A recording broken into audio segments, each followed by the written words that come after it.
I love you guys, so let me save you 2 years of overthinking right now. You do not need a portfolio to get clients as a brand new interior designer. And if you're waiting to start because you don't have one, you're not being cautious, you're procrastinating. I think this is what most new interior designers struggle with. They think they won't be able to get clients if they don't have a portfolio, but they can't build a portfolio if they don't have a client. It's a real chicken or the egg situation. But in this video, I'm going to go over some practical, tried and tested strategies that took me from making $20,000 my first year to $135,000 in my second year without a single portfolio picture. Not a fake one, not a styled one, not even a bad one. Zero. My goal for this video is to remove your excuse not to start because of the lack of a portfolio and give you actionable steps to start building the business of your dreams. Okay, so for better or for worse, when I started with not much more than pure grit and a refusal to give up. And me not having a portfolio was definitely not going to stop me from pursuing my dream career. I think people, especially new interior designers, put way too much pressure on themselves to have a great portfolio, and they don't think they'll be able to get clients without one. But a portfolio is not the end all be all. The problem is we're so used to seeing the highlight reels of other designers and their gorgeous portfolios that as a new designer, it can feel incredibly intimidating. But the fact is, even those designers started with nothing. It makes it seem like a portfolio is a non-negotiable thing,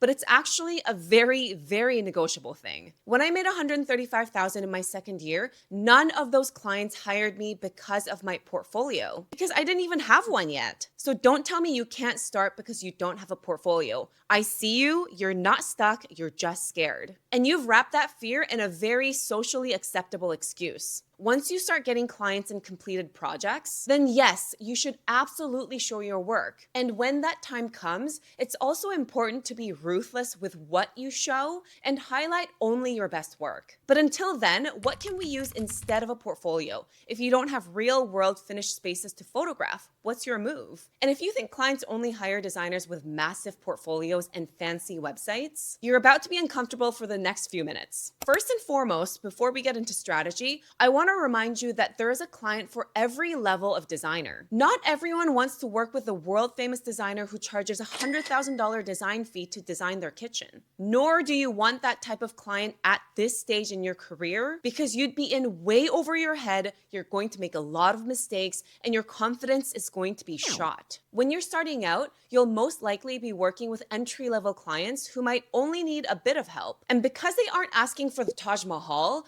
they won't expect a coffee table book type of portfolio either. You build your skills with these clients and work your way up. So when you talk to these clients, you may not need a sparkling portfolio, but you still need to prove to them that you're the one that can help them. And that means you gotta know your shit. Because here's the thing that nobody tells you. Clients don't care about your portfolio as much as they care about whether you sound like you know what you're doing. Confidence closes, clarity closes, vibes close. A pretty PDF is sometimes just a bonus. When you're just starting out, you have the luxury of time. Make use of it because this won't be always the case. This is the perfect time for you to build your knowledge and practice your networking skills, both of which I do a deep dive into in my Aspiring Interior Designer program so that my students are capable of taking clients on so much earlier than someone who's doing it solo. If you want more info, check the link in the description. What I did in my early days was wow the clients with my passion and knowledge. I understood the foundations of a design and I had a good eye, so I was able to confidently talk about design and give advice on the spot. There were times when I visited a client's home which they'd been living in for over 20 years, and when they showed me a certain design flaw in their home and had no idea what to do with it, I was able to give them a great solution right then and there. And they were both shocked that in the 20 years that they lived there, nobody had thought of that. I was able to give them that advice because I put in the time to learn different design principles and train my eye to look at things in a creative way, which I wouldn't have been able to do if all I did was focus on my portfolio or the lack thereof.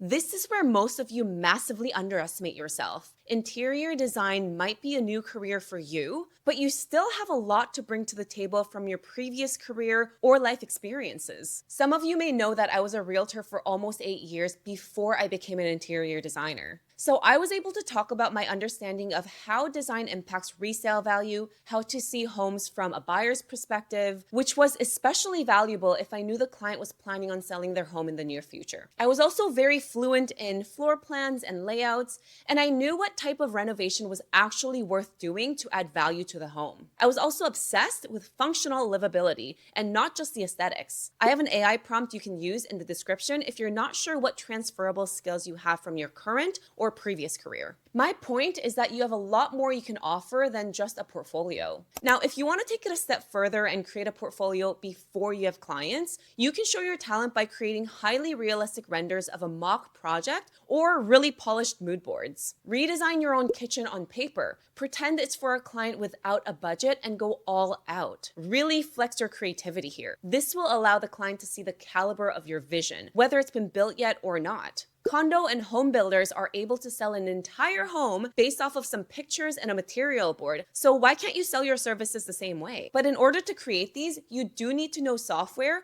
or you need to know how to hire the right people to help you create this. I can't stress how important it is to outsource any tasks that don't require you and to outsource early. This is also something I teach my students. Exactly how, when, where, and even how much to pay so that you can start taking clients on before your software skills are up. Like, not to toot my own horn, but I legit give you all the knowledge and tools you'll need to take you from not even knowing where to start to actually taking clients on and even hiring a team. That's my promise to you. It's not for you to make $1 million your first year. It's to take you from knowing nothing to knowing enough to actually get hired. I freaking wish I had access to a course like this when I was starting out, but I digress. Anyway, back to software. AutoCAD and SketchUp are the industry leaders, but there are so many new up-and-coming software these days that can create 2D plans, 3D renders, and realistic-looking mood boards. I'm going to create another video on how to build a beautiful mood board, so if it's up, I'll link it at the end of the video. If it's not, it means I'm still working on it, so you'll just have to subscribe and keep watching. When you're building your mock portfolio,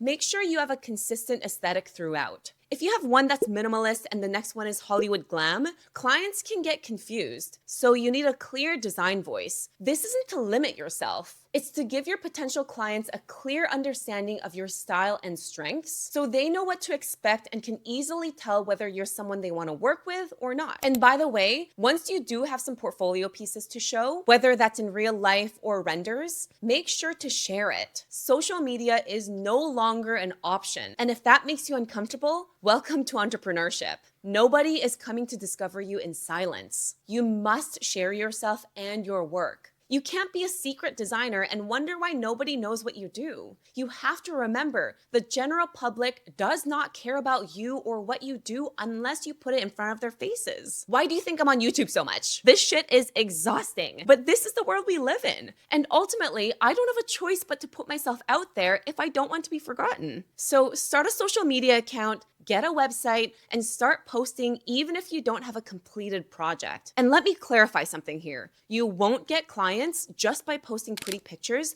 because nowadays that's a dime a dozen. You need to build trust and show your expertise. Attention is the new currency. You have to give your audience insights they can't just find anywhere else. And I don't mean this has to be some revolutionary design fact that no one has ever thought about before, but it needs to have your own voice and your own take. You need to make yourself indispensable, which is kind of what I'm trying to do right now. So I hope it's working and you'll never leave my channel. Here are some social media ideas that you can use. A talking head video of the 5 best ways to make your home look expensive, or the reverse, 5 things that make your home look cheap. A new design theory or principle you recently learned, an inspiration of the week, a breakdown of a beautiful home you see on Pinterest, what makes that space work, the design rules they followed, and the color combinations they used. These are just a few examples to get your brain going, but there are so many things you can create content with. It really just comes down to doing it. And by talking about these things, you're showing your design is based on principles, not just personal preference. You elevate the conversation and your page becomes a resource. People come back because they're learning something,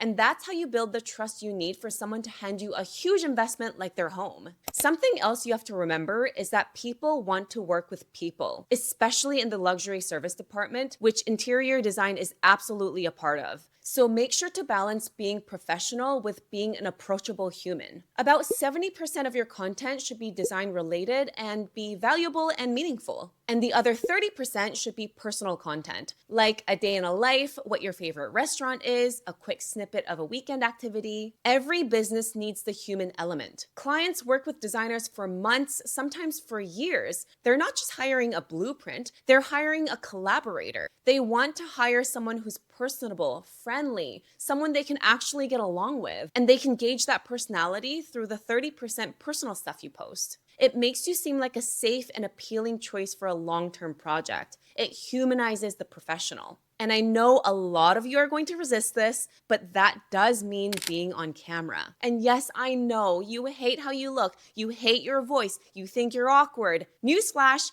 everyone does at the beginning. I definitely did. But the algorithm does not care about your insecurities. I do think that's still the best way to build rapport with someone who doesn't know you at all. But if you're camera shy, your visual storytelling just has to be top notch. You can use beautifully shot static images, informative carousels, and you could even do voiceover videos where only your hands or the project are visible. The key is still consistency in providing that 70% value, even if you skip the selfie. If you've watched this entire video and you're still telling yourself you can't start because you don't have a portfolio, that's no longer a resource problem. That's a mindset problem. So let me land this plane. You do not need a portfolio start. You need knowledge. You need confidence. You need some guts. And honestly, you need to stop waiting for permission. Your future clients are not hiring you because you have 12 perfect photos on a website. They're hiring you because you make them feel understood, supported, and confident that you know what you're doing. That comes from your brain, your taste, your communication skills, and your ability to solve problems, not a grid of pretty pictures. Every designer you admire started with nothing. No clients, no portfolio, no fancy software skills, just a decision to start anyway. So if you've been telling yourself, I'll start once I have a portfolio, I see right through you. I know it's your favorite procrastination excuse.